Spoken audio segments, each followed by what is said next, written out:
Hi, people. Let me send you, first of all, a very huge hug, right? For these very difficult times, right? I hope you are safe at home right now. For today, the idea is to check it out, all the activities that you did or you were supposed to do last week. Remember that this is a new unit, which is unit number 6, called danger, like these very difficult times. Exercise 1A, it says read the headings in the article on page 35 and answer these two questions. Number 1 says, what situations does the article mention? Remember that in this text, we talk about drowning, all right, lightning, house fire, and finally being crushed in a crowd. Number 2 says, do you know what to do in any of these situations? For example, in this case, there were multiple options. These are my pieces of advice. For example, in a storm, similar to lightning in this case, do not touch metal. Or in a storm, stay in a safe place or indoors. For example, this room is an example of indoors, inside of a place.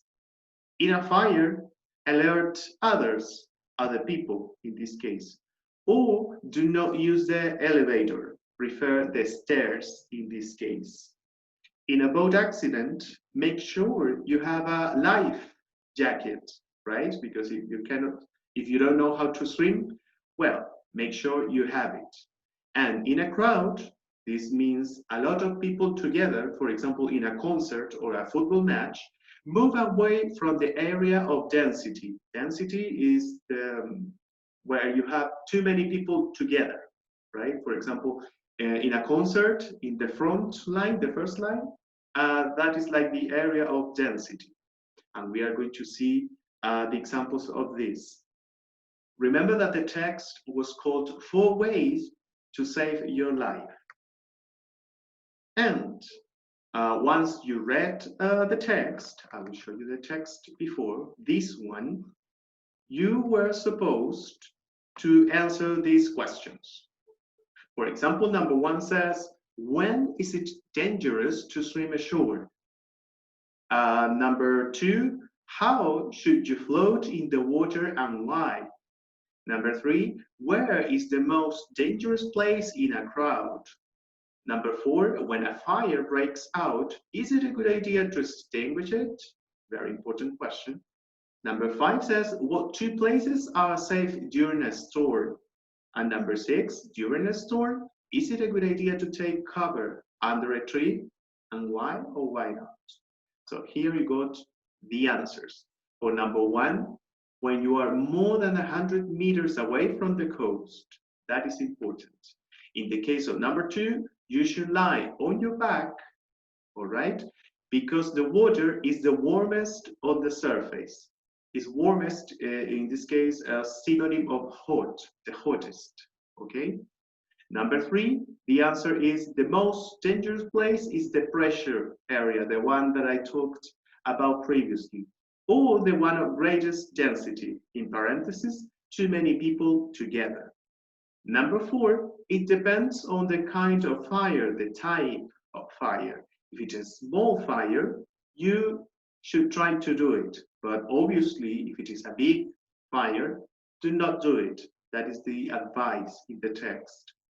Number 5, the 2 places are indoors. I give you the definition for that. And inside a car. All right? And finally, for the question about the tree, it says, no, it isn't. It is not a good idea. Why? Because electrical current may run down the tree. So be careful with that.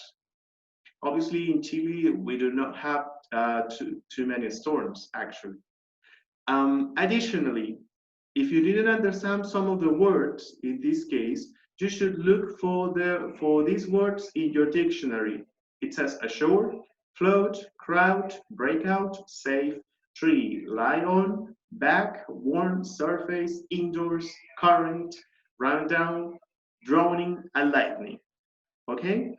And we will check it out those words next class. So let's continue. In the same text, the idea was to circle all the sentences using if, as soon as, when, and unless. So let's have a look at the text. The first example is the one that I give you as an example. Don't try to swim ashore if you are more than 100 meters away from the coast. Next example, in open water, they can be dangerous even if you are a good swimmer. Then next, if you have a boat, stay with it. Next example, as soon as they are within earshot, shout for help. At the moment, we have seen examples with if, in Spanish, si, as a condition, not the yes of affirmative, no. And we have a look at the example of as soon as, in Spanish, tan pronto como. Then, house fire, if a fire breaks out in your house, be very careful. That is another example. The next one says, do not open any doors unless you know for sure there is no fire on the other side. In Spanish, unless is like a menos que, a no ser que. Okay? Next, if it is hot, you must not open the door. So that is another example. The next one says, only try to extinguish the fire yourself if it is a small fire. This is the answer for the previous exercise. Finally, if you can't, get out and call the fire brigade. So those are the examples in this paragraph. Next one says, if you go to a concert or a football match, make sure you know where the exits are, all right? Then we have, if you have to get out quickly, move away from the pressure area. As soon as you are away from the point, the pressure decreases. So those are the examples in this paragraph. Let's have a look at the final one, the one about lightning. Obviously, when there is a storm, you are safest indoors. When, you know the definition of that, cuando, it is a synonym for these conditional sentences. It is a synonym of the word if. So you can replace, if there is a storm, you are safest indoors. We are going to see the very specific differences when to use it in next classes. Next example, if you are outside, don't take cover under a tree. And the final one says, I cannot see properly, it says, if you are in a car, you are safe. So those are the 15 examples that you were supposed to find.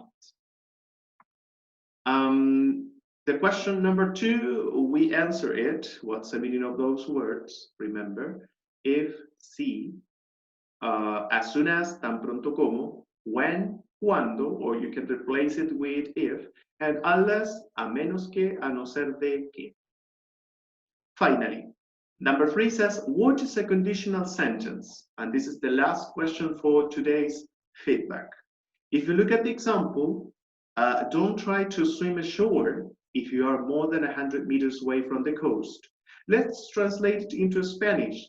No trates de nadar hacia la orilla, el límite, entre el agua y la arena, ¿cierto?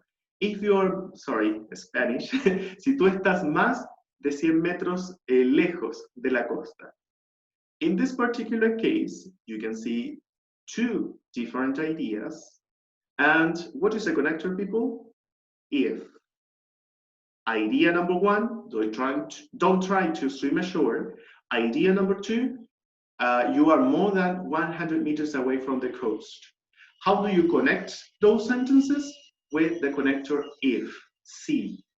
In this case, we are going to see a condition and a result. That is important for conditional sentences. What is the condition? The first idea or the second? So probably you think about the second idea. That is the condition. If you are more than 100 meters away, what is the result? Don't try to swim ashore. All right? So this is like the first idea of a conditional sentence. And we are going to see what is an independent idea versus a dependent idea. But we are going to see that next class. So that's the feedback for today. I repeat, stay safe in your house. So bye-bye and see you next week.